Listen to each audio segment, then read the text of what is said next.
Je voudrais commencer par remercier la presse qui a toujours été présente à toutes les activités que nous avons menées dans le cadre du Fonds de soutien patriotique. De 2023 à 2025, ça fait près de 500 milliards de francs CFA qui ont été collectés. Disons près d'1 milliard de dollars.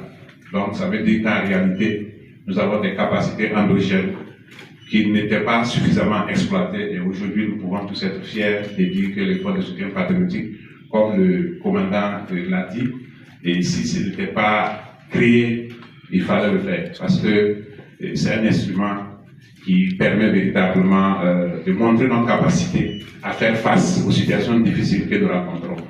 Alors, si vous regardez les prévisions, ça allait de façon graduelle. On avait une prévision de 100 milliards en 2023, nous avons recouvré 99 milliards, donc 99%. En 2024, nous étions à une prévision de 150 milliards et nous avons recouvré 175 milliards. En 2025, on avait également une prévision de 150 milliards et nous avons recouvré 222 milliards. En 2026, nous avons placé la prévision à 200 milliards.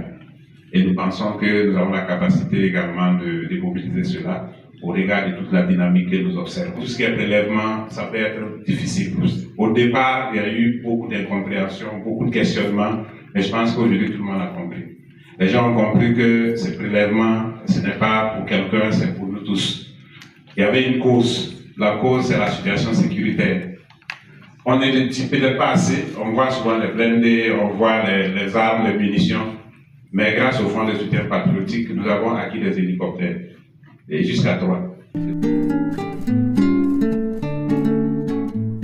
Pour ce qui est des dépenses, c'est juste montrer ici les types de dépenses que le fonds prend en charge.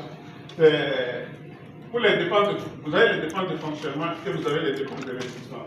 Pour les dépenses d'investissement, c'est les primes d'opération de VDP.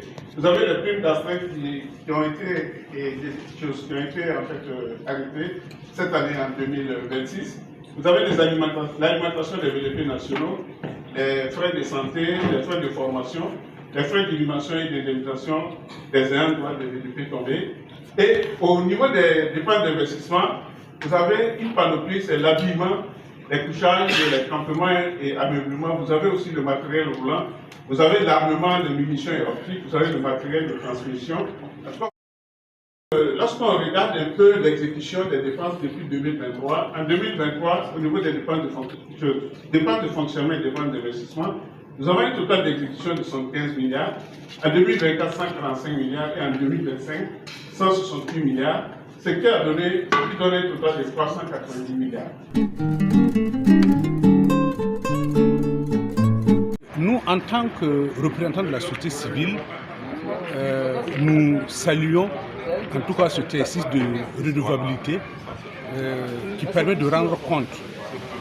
Parce que pour nous, il est important dans la bonne gouvernance de toujours parler aux populations, de dire aux populations ce qu'on fait avec leurs ressources pour les rassurer et pour les amener à s'approprier le fonds de soutien patriotique et de s'engager davantage à l'alimenter parce que c'est un fonds qui est vraiment très important dans le cadre de la reconquête en tout cas du territoire burkinabé. Et nous devrions dire que c'est vraiment une bonne performance grâce à la compréhension et à l'engagement des Burkinabés. Et nous allons inviter la population burkinabé de l'intérieur et de la diaspora et les amis du Burkina Faso à toujours faire confiance aux autorités burkinabées en contribuant au fonds de soutien patriotique pour que la reconquête du territoire burkinabé soit totale.